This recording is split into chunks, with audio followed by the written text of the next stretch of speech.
हम लोग बात कर रहे थे एंगल ऑफ रिपोज के बाद। एंगल ऑफ रिपोज तक हम लोग पढ़े थे। एंगल ऑफ रिपोज उसी का नेक्स्ट पार्ट। अगर मान ले बेटा यहां पर कोई ऑब्जेक्ट रखा हुआ है, अगर यहां पर कोई ऑब्जेक्ट रखा है, यही अपने पास एंगल अल्फा, और ये ऑब्जेक्ट अभी मूव नहीं कर रहा। तो अगर ये मूव नहीं कर रहा बेटा, मतलब नीचे का फोर्स और फ्रिक्शन फोर्स दोनों बराबर हो जाएंगे। नीचे का फोर्स कितना होता है अपने को पता है, ये होता है mg sine m g alpha. Sine theta sine alpha. ठीक है। और ऊपर का फोर्स फ्रिक्शन फोर्स होता है, जो कि बराबर हो जाता है म्यू टाइम्स एन। नॉर्मल की वैल्यू यहां पे पता है अपने को, नॉर्मल की वैल्यू कितनी होती है, mg कॉस अल्फा के बराबर।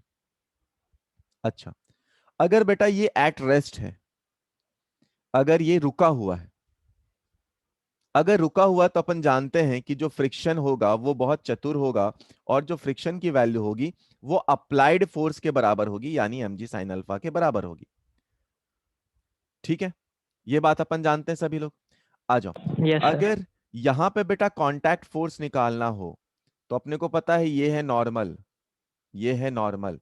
तो कांटेक्ट फोर्स कितने पे होगा बेटा, तो कांटेक्ट फोर्स इन दोनों के बीच होगा। कांटेक्ट फोर्स को आप किसके बराबर लिख सकते हैं, कांटेक्ट फोर्स अपने को पता है किसके बराबर होता है, फ्रिक्शन फोर्स के स्क्वायर प्लस नॉर्मल का स्क्वायर। अब फ्रिक्शन फोर्स को आप क्या लिख सकते हो, mg साइन अल्फा। अगर ऑब्जेक्ट रुका हुआ है तो, मोशन में है तो म्यू के times of mg cos alpha आप लिख सकते हैं। तो यहां पर क्या लिख सकते हैं आप इसको, फ्रिक्शन की वैल्यू। तो ये आया कितना, mg इंटू साइन अल्फा का whole square, mg into sine alpha का whole square plus normal force अपने पास कितना है, नॉर्मल फोर्स कितना है, mg cos अल्फा का होल स्क्वायर।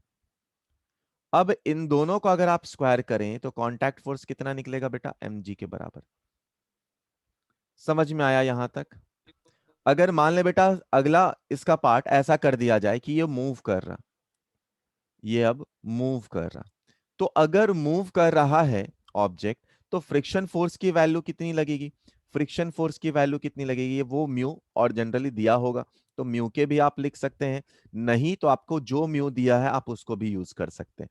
तो this is equal to mu के या म्यू mg cos अल्फा। यानी इस केस में C इज इक्वल टू, अगर आप निकालेंगे तो कितना लिख सकते हैं बेटा, फ्रिक्शन फोर्स का स्क्वायर। हम लोग क्या निकाल रहे हैं, C निकाल रहे हैं, जरा इसको, कांटेक्ट फोर्स। तो फ्रिक्शन फोर्स का स्क्वायर, नॉर्मल का स्क्वायर। फ्रिक्शन फोर्स को आप कितना लिख सकते हैं, mu times mg cos alpha. तो mu times of mg cos alpha का होल स्क्वायर प्लस नॉर्मल का स्क्वायर। नॉर्मल अपने पास कितना है, नॉर्मल है अपने पास mg cos अल्फा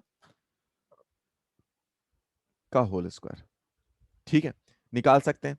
अपने को दिख रहा होगा यहां पर कि mg क्या हो जाएगा बेटा, कॉमन निकल जाएगा, तो आप इसको नॉर्मल आगे सिंप्लीफाई कर सकते हैं, mg cos अल्फा कॉमन निकल जाएगा, म्यू स्क्वायर प्लस 1 आ जाएगा, निकल आएगा ना बेटा। तो आप इसको चाहो तो ऐसे भी लिख सकते हो, n under root of mu square plus 1।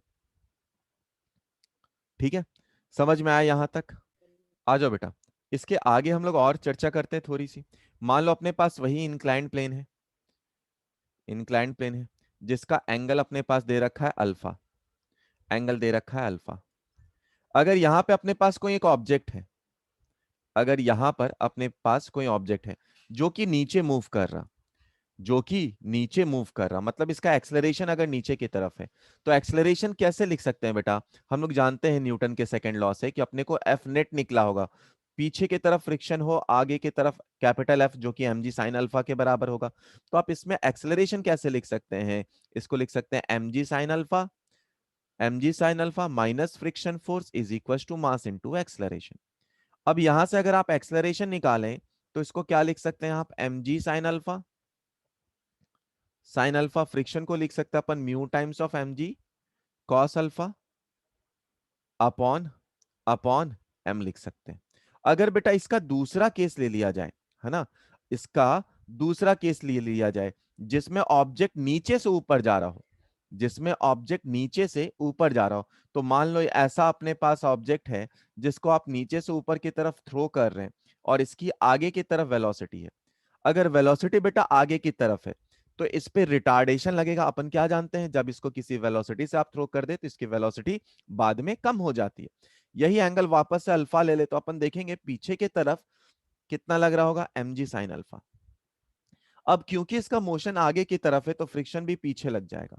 तो इस केस में जो एक्सलरेशन आ जाएगा उसको आप क्या लिख सकते हैं, mass into acceleration is equal to mg sine alpha, mg sine alpha plus friction force, और फ्रिक्शन फोर्स को लिख सकते हैं mu times mg cos alpha, और ए को आप क्या लिख सकते हैं यहां से, mg, m को चाहे तो कैंसिल आउट कर दो, ऊपर से भी m कैंसिल आउट हो रहा होगा, तो g sine alpha plus mu जी कॉस अल्फा। ये आ गया अपना रिटार्डेशन, पीछे की तरफ लग रहा है ना, तो माइनस साइन के साथ है, मैंने क्योंकि डायरेक्शन पीछे ले लिया तो कोई बात नहीं है, g sign alpha plus mu जी कॉस अल्फा। अगर ऊपर वाले केस के लिए किया जाए तो वहां पे क्या लिख सकते हैं हम लोग, जी साइन अल्फा माइनस म्यू जी कॉस अल्फा। ऊपर वाला किधर है, ऑब्जेक्ट का मोशन डाउनवर्ड है, डाउनवर्ड है, और नीचे वाला में ऑब्जेक्ट का मोशन अपवर्ड है। दोनों केस को ध्यान में रखना। समझ में आया क्या बेटा? पहला सवाल जो इस पे हम लोग बात कर रहे थे, इस पे बात कर रहे थे, उसके बारे में वापस से देखो। अपने पास 10 kg का ब्लॉक है जो कि मूव कर रहा है किस पे, रफ सरफेस पे।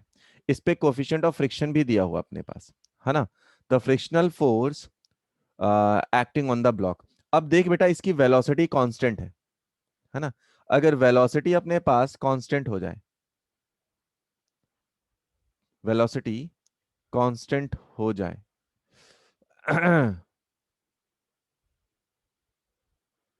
10 kg का ब्लॉक है जो कि मूव कर रहा है किस पे, ऑन रफ सरफेस। अच्छा, देन फ्रिक्शनल फोर्स एक्ट हो रहा। अच्छा अच्छा अच्छा अच्छा अच्छा, ठीक है। कितना फ्रिक्शनल फोर्स एक्ट होगा बेटा इस पे, 60 न्यूटन। सभी का आ गया क्या फ्रिक्शनल फोर्स अपने पास, सभी का आ गया क्या? Frictional force is equal to mu into n. Hello, सारे बच्चे ट्राई कर, फिर अपन इस पे बात करेंगे। सभी बच्चे ट्राई करिए पहले, सभी बच्चे इसको पहले ट्राई करें। आया बेटा? अपने पास फ्रिक्शनल फोर्स कितना लग रहा होगा, फ्रिक्शनल फोर्स लग रहा होगा म्यू टाइम्स नॉर्मल के बराबर। नॉर्मल देख लो, म्यू देख लो, ऐसा सवाल हम लोग किए थे 0.6 इंटू, आप इसके लिए कितना लिख सकते हैं 100, यानी ये आ गया 60 न्यूटन के बराबर। दूसरे सवाल पे चलते हैं बेटा, आ जाओ। नहीं, इस पे नहीं, किधर गया सवाल? यहाँ पे 3 सवाल है, पहला क्वेश्चन बनाते हैं। फर्स्ट क्वेश्चन बनाइए, कोफिशिएंट ऑफ काइनेटिक फ्रिक्शन कितना होगा, ये बोल रहा है इसमें। एंड दूसरा है, ये सेकंड क्वेश्चन है, दोनों का एक्सेलरेशन 2:1 हो अगर, ठीक है। जो आपके पास डायग्राम ये है, क्वेश्चन ये है, और इसी का क्वेश्चन का सेकंड पार्ट या नीचे का पार्ट, इस ये डायग्राम है क्वेश्चन के लिए, तो ये question number 2, then question number 3, नीचे क्वेश्चन नंबर 3 है। इन तीनों को ट्राई करें, फिर ट्राई करिए।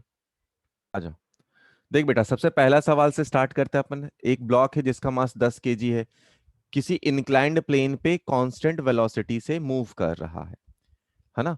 तो कोफिशिएंट ऑफ काइनेटिक फ्रिक्शन कितना लगेगा, अपने को ये बताना है।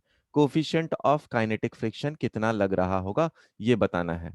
तो चलो बताओ कैसे निकालेंगे, पहले बताओ, आप लोग ट्राई कैसे किए बताओ।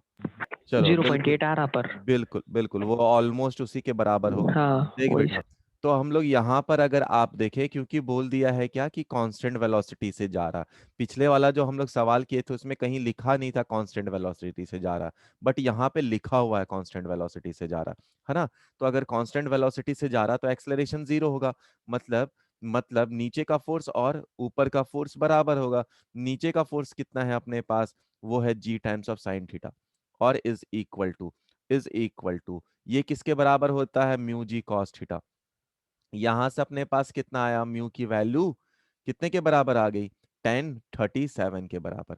और 1037 अपन कैसे निकाल सकते हैं बेटा, अपन तो 4/5।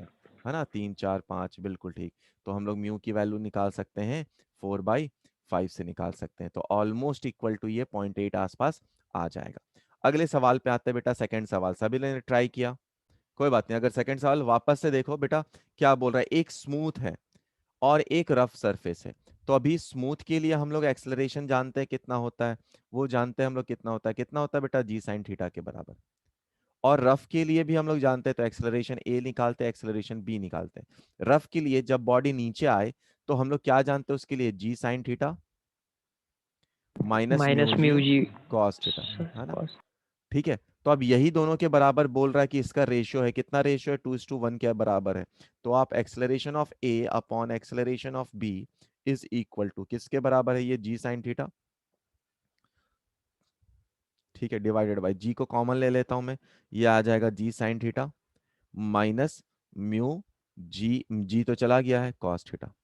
ठीक है, जी जी कैंसल आउट हो गया। अपने पास इसकी वैल्यू कितनी के बराबर है, ये है 2:1 के बराबर। अब देख बेटा, साइन थीटा कॉस थीटा सबकी वैल्यू क्या है, 45 डिग्री है, तो 1/√2 ही होगा। तो आप इसको क्या निकाल सकते हैं, 1 - 1 अपॉन म्यू, ये निकाल सकते हैं। अब ये पता चल गया अपने को, तो और थोड़ा सा सिंप्लीफाई करें तो ये कितना आ जाएगा बेटा, 2 - 2 म्यू इज इक्वल टू 1। यानी म्यू की वैल्यू कितनी आ गई, 1/2। 1/2 की मतलब कितनी होगी, 0.5, वही है आपका पहला ऑप्शन। समझ में आया ना बेटा। चल बेटा, अगले सवाल पे आते हैं हम लोग। इसमें बोल रहा है 10 kg का ब्लॉक है जो कि रिलीज किया जाता है, रफ इंक्लाइंड प्लेन है ना, रफ है इंक्लाइंड प्लेन। अब जो ब्लॉक है वो डिसेंड करता है विथ एक्सेलरेशन इतना, तो काइनेटिक फ्रिक्शन। अब डिसेंड मतलब क्या, नीचे आ रहा, और नीचे आने के लिए एक्सेलरेशन या रिटार्ड, डिसेंड करने का जो एक्सेलरेशन है वो कितना होता है, g sine theta minus mu जी कॉस थीटा होता है ना बेटा। Yes sir. एक्सेलरेशन की वैल्यू 2 दे यस रखी सर। है, इसकी वैल्यू 10 दे रखी है, साइन थीटा की value sine 30 degree minus mu into cos 30 की वैल्यू कितनी, कॉस 30। अब आप यहां से सिंप्लीफाई करें, म्यू की वैल्यू निकल आएगा। समझ में आया ना। देख बेटा, यहाँ पे काइनेटिक फ्रिक्शन फोर्स निकाला है ना, तो इससे तो आप अगर मान लो इसी में कोफिशिएंट ऑफ फ्रिक्शन दिया होता तो हम लोग यहाँ से म्यू निकाल लेते। बट आपसे क्या बोल रहा है, काइनेटिक फ्रिक्शन फोर्स बोल रहा है। अब फोर्स के लिए क्या करो, बेसिक इक्वेशन अपना ये था, तो उसको मास से मल्टीप्लाई कर दो, तो mass into acceleration is equal to, ये आ गया mg साइन थीटा। और ये जो पीछे की तरफ फ्रिक्शन फोर्स है वही तो काइनेटिक फ्रिक्शन फोर्स है, तो आप एफ के यहां से निकाल लें डायरेक्टली। तो ये कितना आ जाएगा, एम जी साइन थीटा। तो एम जी साइन थीटा कितना है बेटा, वो निकालो।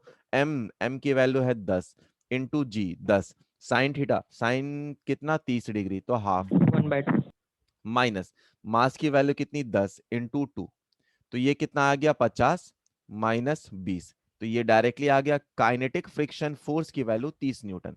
ठीक है, तो ये तो अपना ये आंसर हो गया जो था सेकंड। बट मान लो बेटा इसमें कोफिशिएंट ऑफ फ्रिक्शन निकालने बोलता, तो अपने पास ये सवाल है, इसको कैसे निकालते, तो इसको 0.2 यहाँ पे रख दिया, इसकी वैल्यू कितनी हो जाती है, ये तो 0.5 के बराबर हो जाती है, minus mu times of cos 30 degree की वैल्यू कितने के बराबर होती है, 0.86 के बराबर होती है। अब इसे हम लोग और सिंप्लीफाई करें तो निकाल सकते हैं कितना, म्यू इज इक्वल टू 0.86, और इसको माइनस कर दिया तो 0.3। अब यहां से आप सिंप्लीफाई करें तो म्यू की वैल्यू कितनी आ जाएगी, 3/8.6। इसको भी सिंप्लीफाई कर सकते हैं आप आगे, और म्यू की वैल्यू भी निकल जाती। समझ में आया क्या, ऑलमोस्ट ये 0.3 आसपास या 0.4 आसपास समथिंग आ जाता है ना। 0.4 क्यों आता, क्योंकि 8 4 से कम है ना, या फिर आप 8.5, 4 से थोड़ा कम ही है, तो 0.5 से कम आता, ऑलमोस्ट 4.4 समथिंग आ जाता। ठीक है, हम लोग अगले छोटे से फिर से कंसेप्ट पे आते हैं। उसके लिए उसके लिए चलो थोड़ा ड्राइंग किया जाए। इस पे सवाल थोड़े अच्छे आते हैं, तो हमेशा इसको थोड़ा दिमाग लगाकर सॉल्व करें। और कई बार बच्चों को कंफ्यूजन भी होता है। तो अपने पास दिया हुआ एक ब्लॉक है ये, इस ब्लॉक के ऊपर दूसरा ब्लॉक है, इस ब्लॉक के ऊपर दूसरा ब्लॉक है। ठीक है, तो ब्लॉक के ऊपर दूसरा ब्लॉक, आ जाओ। मान लो एक का फोर्स F1 है, दूसरे का फोर्स F2 है। ठीक है, ये जो सरफेस है, ऑल्दो ये रफ भी हो सकता है, बट आपके लिए सिंप्लीफाई करने के लिए ये दे दिया गया है म्यू 0 है यहां, मतलब ये सरफेस स्मूथ है। हम लोग इस पे आगे भी बात करेंगे कि मान लो उस टाइम पे म्यू रख लेंगे तब क्या हो जाएगा। और यहां पे इन दोनों के बीच में म्यू लग रहा। देख बेटा, ये सवाल कैसा बोलता है कि मान लो देखो ऐसा है कुछ, एक फोन के ऊपर मैंने ये प्लैंक को रख दिया है ना, तो अब क्या है, अगर मैं नीचे फोर्स लेकर खींचता हूं, नीचे फोर्स लेकर खींचता हूं, तो देखो ये ब्लॉक भी मूव हो रहा है, ऊपर वाला भी मूव हो रहा है। दूसरा, ऐसे ही अगर इस पे किया जाए, है ना, ऑल्दो ये सरफेस काफी स्मूथ है तो नहीं हो पाएगा, अगर हम लोग इसको खींचे तो नीचे वाला ऊपर वाले पे फोर्स लगाएं, तब भी नीचे वाला साथ साथ मूव करता है। जैसे आप एक क्लॉथ को दूसरे क्लॉथ के ऊपर रख दो और खींचो, तो आप पहले वाला ऊपर वाला क्लॉथ खींचोगे तो नीचे वाला भी मूव कर जाएगा, है ना। तो यही दो केस है यहां पर जिस पे हम लोग चर्चा करने वाले। मान लो यहां पे फोर्स लग रहा है, इस पे कैपिटल एफ लग रहा, जो यहां फ्रिक्शन फोर्स है, फ्रिक्शन फोर्स है, वो है mu, friction coefficient of friction mu है, तो फोर्स अपन फाइंड करेंगे। देख, अपने दिमाग में ये बैठा होता है कि friction always opposes the motion, है ना, नहीं, friction may support the motion but it will always oppose the tendency to change, change को ये अपोज करता है। अब देखो बेटा, नीचे वाले पे फोर्स लगाया आपने बट ऊपर वाला भी मूव करा, तो ये मूव क्यों करा, जादू से तो मूव किया नहीं है, तो किसके कारण मूव किया है, ये फ्रिक्शन के कारण मूव किया है। तो आओ इसको हम लोग एफबीडी बनाकर और अच्छे से समझते हैं। ये पहला ब्लॉक, इसके ऊपर ये दूसरा ब्लॉक। चलो, अगर अपने पास ऐसा बोल दिया कि बोथ ब्लॉक मूव्स टुगेदर, अगर दोनों ब्लॉक साथ साथ मूव करेंगे, अगर दोनों ब्लॉक साथ साथ मूव करेंगे तो दोनों का एक्सेलरेशन भी सेम होना चाहिए, मतलब वो force upon sum of the mass m1 plus m2 होना चाहिए, ये एक्सेलरेशन होना चाहिए अगर दोनों साथ साथ मूव करेंगे।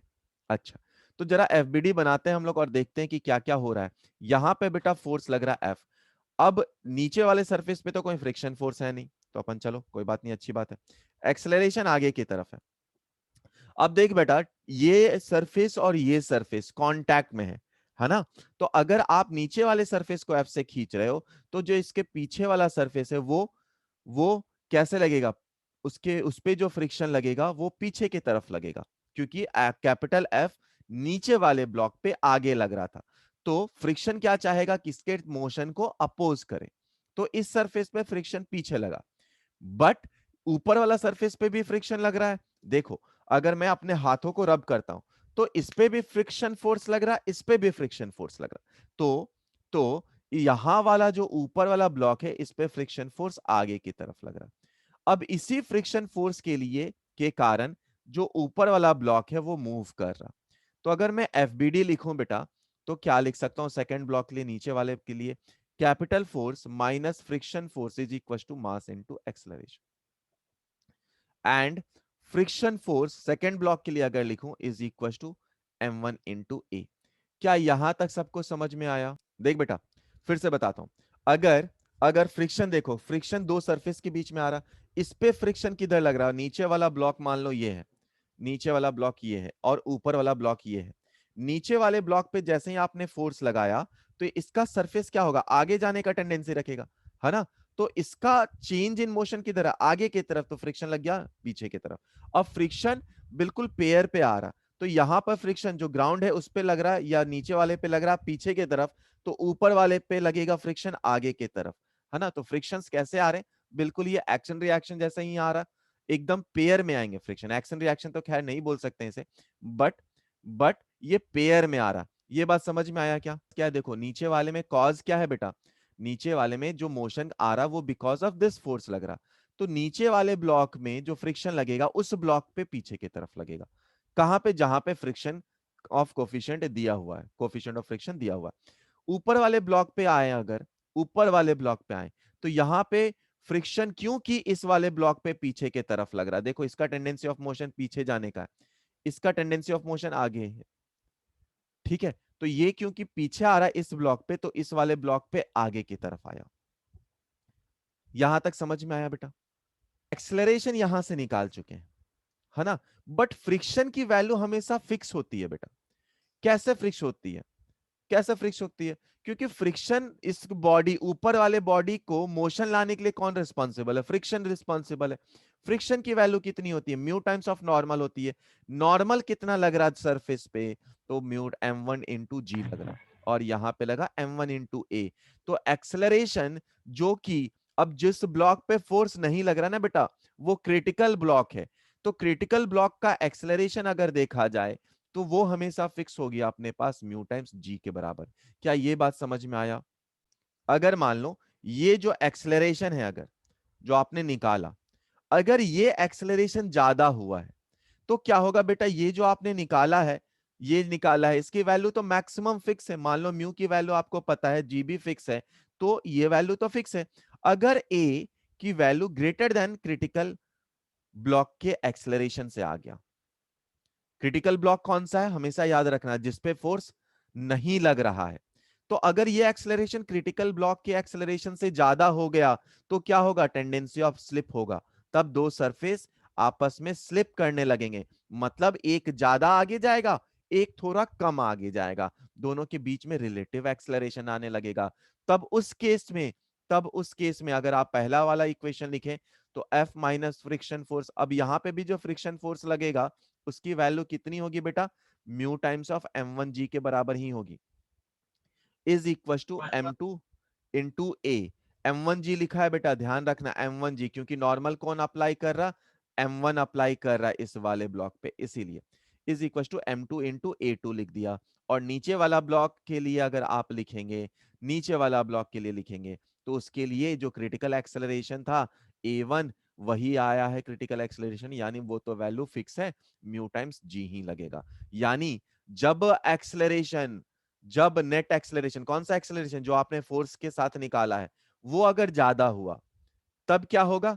तब क्या होगा? स्लिप होगा। बट कम हुआ तो क्या हुआ सर? अगर लेस हुआ तो दोनों, अगर लेस हुआ, अगर ये एक्सेलरेशन लेस हुआ मतलब ए की वैल्यू कम है क्रिटिकल एक्सेलरेशन से, तो both will we both will move move with acceleration A. Acceleration A के साथ ही दोनों ब्लॉक मूव करेंगे। क्या ये बातें समझ में आई? देख बेटा, मान लो अपन ने फ्रिक्शन फोर्स यहां भी अप्लाई कर दिया, नीचे वाले सरफेस पे भी, तो क्या क्या चेंज आ जाएंगे, है ना? सेम इक्वेशन में क्या क्या चेंज आएंगे, सवाल कभी कभी चेंज हो सकते हैं। तो देखो यहां पे फ्रिक्शन फोर्स लगेगा वो F2 होगा। F2 किसके बराबर हो जाएगा? Mu two into normal. और यहां पर याद करो, मैंने आपको पिछले क्लासेस में बताया है कि अगर मैं अपने सर के ऊपर बक्सा रख दूं, है ना, तो मेरा जो बॉडी अभी ग्राउंड पे लगा रहा है, वो नॉर्मल कितना लग जाएगा? ग्राउंड जिसके पुश करेगा वो होगा कितना? दोनों का वेट के बराबर, और नॉर्मल उसका बराबर ही M1 होगा, प्लस M2 इंटू जी। m1 प्लस m2, बिल्कुल ठीक, इंटू जी। और यहां पे जो फ्रिक्शन लगेगा, अब यहां पे फ्रिक्शन F1 लगेगा, और F1 की वैल्यू कितनी के बराबर होगी बेटा?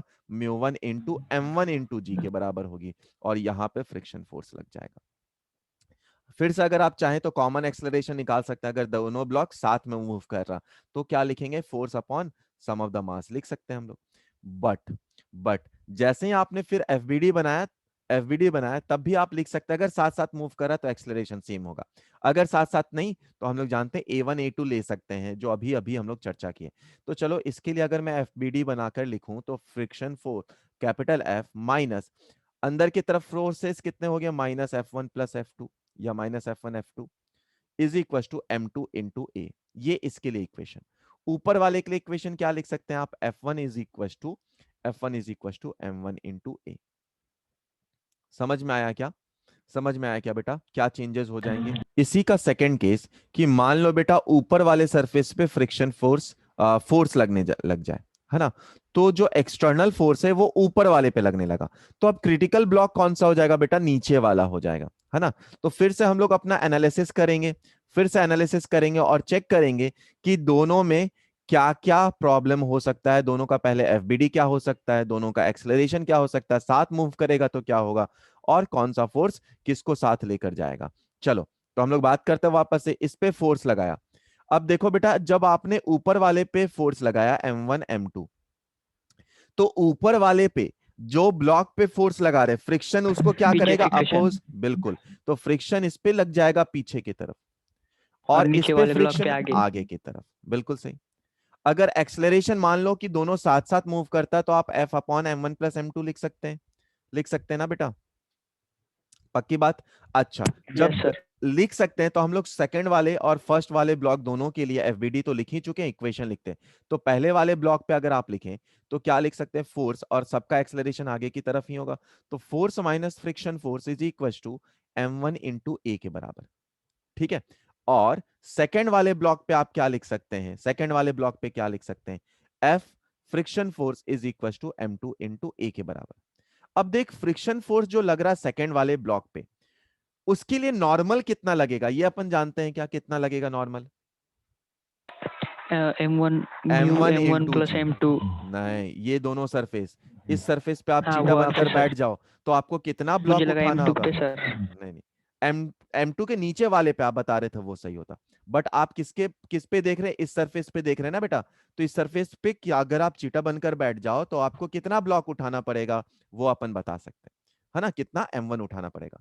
तो इसको आप लिख सकते हैं कितना, m2 इंटू ए के बराबर, यानी ए की वैल्यू आप यहां से कितना, ये क्या है, क्रिटिकल, जो भी ब्लॉक पे फोर्स नहीं लगता वो अपने लिए क्रिटिकल हो जाता है। तो ये आप क्या लिख सकते हैं, म्यू टाइम्स जी, म्यू टाइम्स m1 इंटू जी अपॉन m2। समझ में आया क्या यहां तक, क्रिटिकल एक्सेलरेशन निकल जाएगा।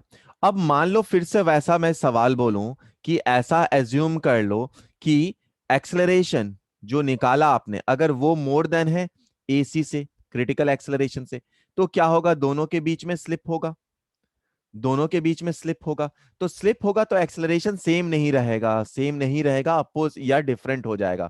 तो सेम नहीं रहेगा तो कितना निकाल सकते हैं, F minus friction force, friction force की जगह पे अपन क्या लिख सकते हैं, हमेशा दिमाग में रखें, mu times of m1 into g is equal to, यहां पे आया m1 इंटू ए1, तो ये एक इक्वेशन हो गया। दूसरा इक्वेशन ये सेम रह जाएगा, बस वहां पे a2 आप लिख सकते हैं क्योंकि एक्सेलरेशन अलग हो गया, तो this into g is equal to m2 into ए2। क्या समझ में आया यहां तक सबको, क्वेश्चन नंबर 2, क्वेश्चन नंबर 3। देखो बेटा, यही सवाल अभी अभी हम लोग सॉल्व करके आए हैं, किया है ना अब भी किया इस, है सर। हाँ, तो इसको आप आंसर तो डायरेक्ट टिक ही कर सकते हैं, कर सकते हैं क्या, मैंने आपको बता दिया, आप समझ गए हैं। अब आप इस क्वेश्चन को खुद से सॉल्व करें, भले 5 मिनट लगेगा, बट दोनों क्वेश्चन को खुद से डिराइव करके देखें कि आंसर मेरा आ रहा है या नहीं आ रहा है।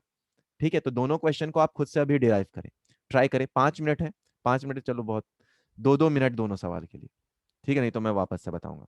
ट्राई करें। आपने क्या लगाया, फोर्स लगाया, ठीक है, तो मैक्सिमम वैल्यू ऑफ फोर्स कितना होना चाहिए सो दैट दोनों साथ साथ मूव करें। फोर्स इज इक्वल टू क्या होगा, फोर्स इज इक्वल टू होगा अपने पास मास इनटू एक्सेलरेशन। ठीक है। अच्छा, अगर अपन देखें तो क्रिटिकल का एक्सेलरेशन देख लें कितना होगा, तो क्रिटिकल का एक्सेलरेशन अगर आपको देखना है तो friction force is equal to कितने के बराबर होगा, ये होगा m2 टू इंटू ए के बराबर। और और इसको आप क्या लिख सकते हैं, mu times of m2 two into g is equal to कितना हो गया ये अपने पास, ये कितना हो गया अपने पास, एक्सेलर m2 इंटू ए के बराबर। तो यहां से आप क्या निकाल सकते हैं, ए की वैल्यू म्यू इंटू जी आ गई। ठीक है, समझ में आया क्या बेटा। अब देख, force yes sir. Minus friction force is equal to कितना लिख सकते हैं आप, मास इंटू एक्सेलरेशन, यानी m1 इंटू एक्सेलरेशन लिख सकते हैं, यानी फोर्स को कितना लिख सकते हैं आप, is equal to friction force, friction force बेटा कितना है, mu times of m1 into G के बराबर, है ना, ये mu times of m1 into G. और और नीचे, सॉरी, ऊपर वाला m2 था ना, तो m2 हो जाएगा यहाँ पे, यहाँ पे क्या है m1 इंटू ए, तो m1 इंटू ए की वैल्यू कितनी है, म्यू इंटू जी के बराबर। अब म्यू जी को आप कॉमन ले सकते हैं, तो force is equal to, mu G को कॉमन ले लिया, ब्रैकेट में है कितना, m1 प्लस m2। समझ में आया क्या, यही ऑप्शन 4, यस सर। कॉपी कर लीजिए। अब बेटा सेकंड भी बता रहा हूँ, चेक कर लो। देखो यहाँ पर भी हम लोग फोर्स देख रहे हैं, तो क्रिटिकल ब्लॉक को हमेशा अपन चेक करें, क्रिटिकल ब्लॉक है नीचे वाला, है ना, क्रिटिकल ब्लॉक का एक्सेलरेशन निकालना है अपने को। तो ये है m2, इस पे फ्रिक्शन फोर्स लग रहा होगा जो इसको मोशन देगा, उसकी वैल्यू होगी कितने के बराबर, m1 इंटू जी के बराबर, इज इक्वल टू आप लिख सकते हैं मास m2 इंटू ए के बराबर। तो ए की वैल्यू या ए क्रिटिकल कितना आया, m1 इंटू जी अपॉन m2 के बराबर। अच्छा, अब ऊपर वाला ब्लॉक अगर आप लिखें बेटा, तो वो कितना होगा, एक्सेलरेशन दोनों का तो सेम होना चाहिए, फोर्स लग रहा है F और इस पे फ्रिक्शन फोर्स लग रहा है पीछे की तरफ, यानी F माइनस फ्रिक्शन फोर्स को क्या लिख सकते हैं, mu times m1 into G के बराबर। ठीक है, इज इक्वल टू, यहां पर एक्सेलरेशन कितना हुआ अपने पास, m2 इंटू ए के बराबर, सॉरी m1 ही है ना ऊपर का, m1 इंटू ए के बराबर, ए की वैल्यू अपन रख देते हैं कितना है, m1 इंटू जी अपॉन m2। अब इसको उधर ले जाओ फोर्स को, तो ये कितना आ गया, देख बेटा म्यू टाइम्स m1 जी कॉमन आ जा रहा है ना, उसमें भी है इसमें भी है, म्यू छूट गया क्या कहीं पे, अरे यार ये म्यू होगा ना बेटा, यहाँ पे म्यू टाइम्स इधर होगा ना, ये म्यू होगा, क्योंकि फ्रिक्शन फोर्स क्या होता है, म्यू टाइम्स नॉर्मल है ना, तो म्यू यहाँ पर है, तो यहाँ भी अपने पास म्यू है, तो क्या आ गया common, mu times of m1 into G, ये आ गया, और इसको आपने इधर रखा है तो ये आ जाएगा m1 अपॉन m2 प्लस 1 के बराबर। समझ में आया क्या बेटा, Yes, sir. कॉपी कर लीजिए।